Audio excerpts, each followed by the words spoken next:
Welcome in, everyone. Today we're going deep, diving into a story that I know has captivated a lot of you, myself included. Yeah, it's a big one. The life and crimes of Jeffrey Epstein. That's right. And we're dissecting excerpts from his Wikipedia page, trying to understand this guy, his path to power, the origins of his wealth, and then, of course, all the legal battles that have just kept this story. Oh, my God. Just kept this story in the headlines. Absolutely, because this isn't just another biography, right? I mean, this is like wealth, influence, Right. and these horrible accusations. Yeah, and it's interesting because, he seemed to have it all right. I mean, millions, mansions, friends, and all the high places. But he was also a convicted sex offender. And for someone who supposedly advised all these billionaires on their money, the details about his own fortune, it's very strange how elusive they are. Very murky. Very murky, yeah. Yeah, and that is, I think, the enigma of Jeffrey Epstein, right? Right. Like you said, he claimed to manage money for all these billionaires. Right. But the only publicly confirmed name on that list That we could find at least. is Leslie Wexner. Leslie Wexner. Wexner, Victoria's Secret. I mean, that alone, you're like, what is happening here? Yeah, it's one of those things where you start digging in and it's like, wait a minute.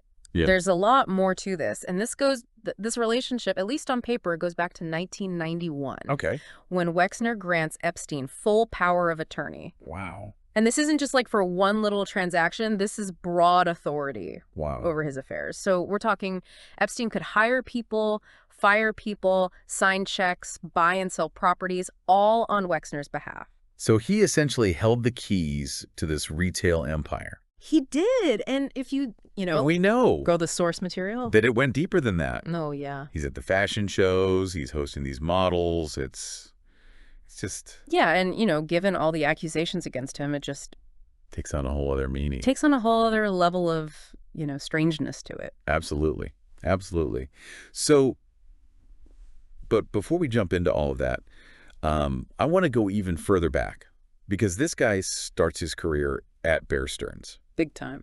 Major player in the financial world. Huge. Yep.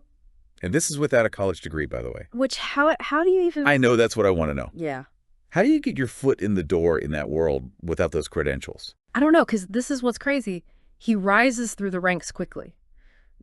Becomes an options trader, advising, some of their, top clients. And from what I understand, his boss, who later became CEO, Jimmy Kane, was like really impressed with this guy. Huh. But there's always a but. 1981, he is asked to leave Bear Stearns. Red D violation. That doesn't sound like a parking ticket. No. Okay, so what did he do? So Red G violation, it has to do with the Securities Act of 1933, specifically the rules around private placements of securities. Basically, it's selling what are called unregistered securities to like a limited number of accredited investors. And there's a lot of gray area there. It sounds like he kind of pushed the limits there. So even early on, we're seeing these hints of Epstein kind of like... Yeah, playing in the gray area. In the gray area. A little bit, yeah. Interesting. Okay, so... But here's the thing. Yeah. Even though he has this very public kind of misstep, he keeps those powerful connections. Wow. He was a Bear Stearns client up until their very dramatic collapse in 2008. Oh, wow. And then he founds his own company, Intercontinental Assets Group, IAG. Okay. And get this, they specialized in recovering stolen money for wealthy clients. So he's like this, I don't even know, like a financial bounty hunter. A financial bounty hunter for the elite. That's kind of how... That's a great cover. Yeah, right? Okay, so, but does that explain the millions and billions? I mean, even the source material is inconsistent. Yeah. On how much money this guy actually had. Well, and see, that's the thing. Like, how much is real? How much is... Because you see things like he's got an Austrian passport. His residence is listed as Saudi Arabia. Like, it's just these little things that make you go... Yeah, it's very cloak and dagger. Like, what are we really dealing with here? Exactly. Yeah, and then you add in things like, and this is from the source material, Acosta, former Labor Secretary Acosta, says that Epstein belonged to intelligence. Which, again, I mean, who knows what that means, but it just adds to that whole mystique of this guy. It's just another layer of the story where you're like, what? Exactly. And it's like, we're looking at the source material and it's giving us all these details, yet we're left with more questions than answers. Absolutely. About his wealth, about his connections. Where did this power come from? That's a good point. Yeah. I want to dig into that more as we keep going through this deep dive. Yeah, we've got to figure this out. This web of intrigue around Epstein's life, it takes a dark turn. 2005. Yeah. the first crack in his facade, we'll call it, with that Palm Beach investigation. Right. That's when these disturbing accusations really come to light Exactly. of sexual abuse. And it starts, relatively simply. You have a parent goes to the police, says, look, my 14-year-old stepdaughter, I think she was taken to Epstein's mansion, paid to strip and massage him, and this is where it all begins. Oh, my God. And it's one of those things that's just chilling to think about. It is, and it became a huge story, and to this day, I don't think I can, really grasp the scale of these allegations. Yeah, and the police really, and the FBI, I should say, too, were very involved in this investigation, and they identified 36 girls, 36? some as young as 14, who they believed were abused by Epstein. Wow. And they were very thorough. They were interviewing people. They were looking at witness testimonies. They were going through his garbage. I mean, they were looking for answers. Wow, and they even uncovered, I'm reading this in the source material, hidden cameras in his home, photographs. It was bad. This is getting very real very quickly. Oh, yeah. And you would think, with the gravity of these accusations, the number of victims, he would be put away for life. But that's not what happened. Not even close, no. And that's where we get this plea deal, which is just, it's mind-boggling, to be honest. The Wikipedia article lays it out pretty clearly. He pleads guilty in a Florida state court to 2 felony prostitution charges. Procuring a minor for prostitution and soliciting a prostitute. And for that, his punishment was 13 months in a county jail. 13 months. Not even a state prison. And get this, he was on work release for a lot of it.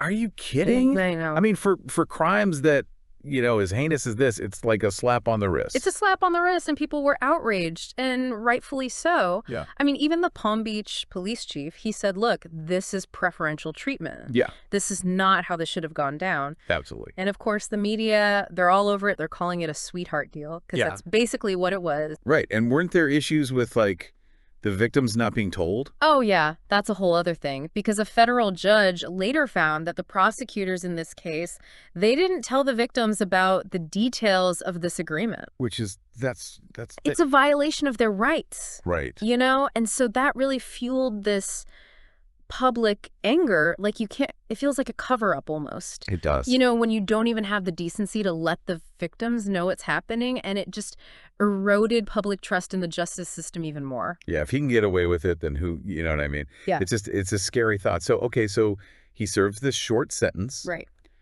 And then what? What does he do? Does he just go back to his life? Pretty much. He registers as a sex offender, which he's required to do. Right. But he's traveling. He's bouncing around between his Manhattan townhouse, his private island in the Virgin Islands. So nothing's really changed. He's still in these circles. He's still going to these, scientific conferences. It's like he weathered the storm, basically. It's almost like a slap in the face, It is. To everyone who, the victims especially. Absolutely. So then fast forward to 2019. That's right. He's arrested again. Yep. This time on federal charges of sex trafficking. Yeah. Okay, so what changed? Why couldn't he weasel his way out of it this time? I don't know if we know the answer to that, but what's interesting is how authorities approached it this time around.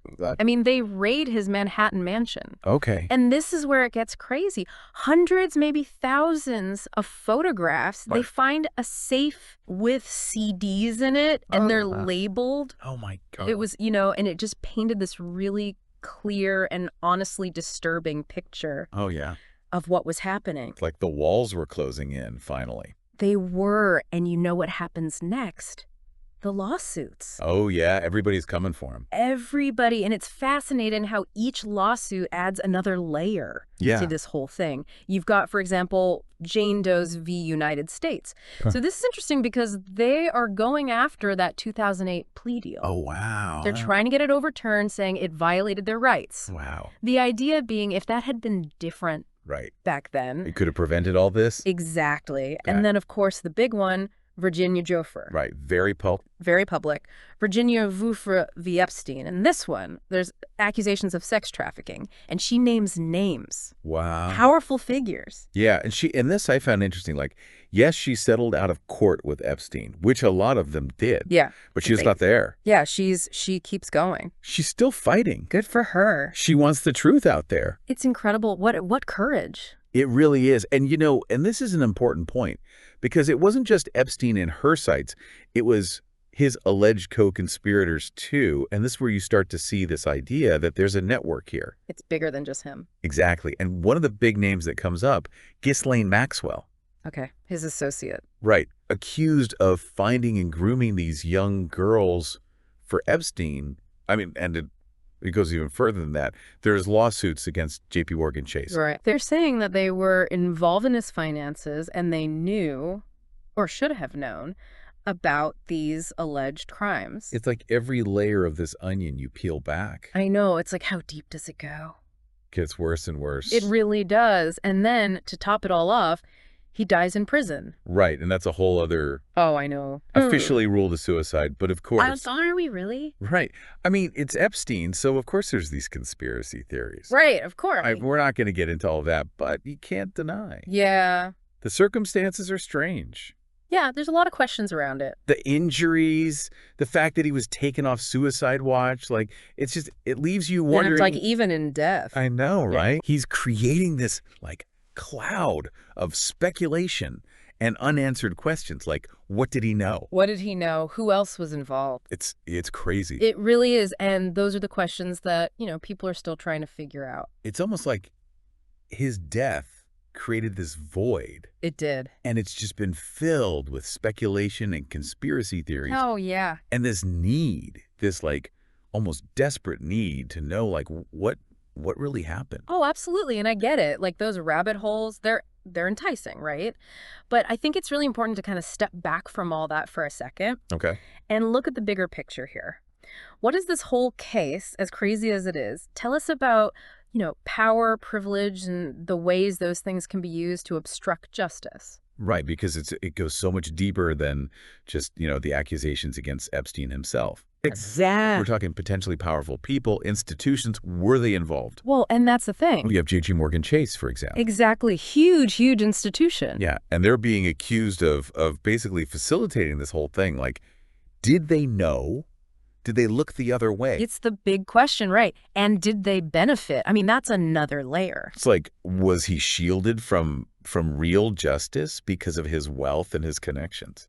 It's possible. It's a scary thought. It is. And what's interesting is, even though he's gone, yeah, the legal battles continue. The U.S. Virgin Islands. Right, where his island was. Exactly. They filed a lawsuit, this is back in 2020, against his estate. And they're saying, look, he was running this sex trafficking operation there. Wow. For over 2 decades. That's huge. Huge. And this is important for a lot of reasons. One, obviously, there's the financial compensation aspect of it. But it's also about, acknowledging the scope of what happened there. Right, holding people accountable. Exactly. And I think it sets a precedent.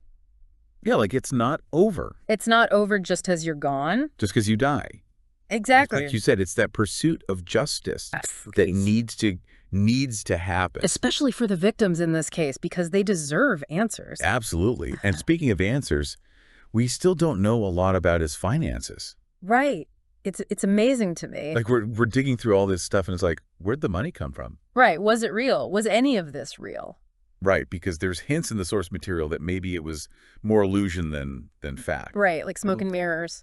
And that blows my mind. I know, especially for someone who supposedly was managing money for all these billionaires. You would think there would be a paper trail a mile long. Exactly. So, I mean, is it possible? It's possible. Oh, yeah. That we'll find out more, that something will come to light. I think there's always that chance. That's why they have these investigations. That's why this stuff goes to court, to try to really untangle it all. It's like we're still in the middle of this story. We are in the middle of it. Even though it feels like, with his death, right, it should be over, it's not. It's not over, and I think especially for people who are just learning about this case, yep, keep that in mind. There are active investigations, there are these legal battles going on, and at the heart of it, you have these victims who are still fighting for justice. And that's what we need to remember. That's what this is all about. It's their stories, their lives. Exactly. Their fight for justice. That's the real story here. It is. Wow. Okay, well, that is a lot to unpack. It is a lot. A lot to think about as we kind of wrap up this deep dive here. Yeah. I want to leave our listeners with this. look beyond the crazy headlines, look beyond the speculation, The noise. the noise, and think about, what have we learned from this? What does this tell us about, our society as a whole, our systems, and I think most importantly, the responsibility we all share to say something when we see something, To hold people accountable. to Yeah. hold people accountable and to stand up Yeah. for what's right. Exactly. That's what it comes down to, right? Yeah. Because if we don't learn from this, then, What was it all for? Exactly. And I think, the pursuit of justice, it has to be something that we're always striving for, no matter how difficult that is. And we have to protect the vulnerable. Absolutely. That has to be the priority. Could not agree more. Well, thank you everyone so much for joining us on this deep dive. It's been Oh, quite great. the journey. It has. But remember, this is not the end of the conversation. Stay curious, stay informed, keep asking those questions, and we'll see you next time for another deep dive. See you next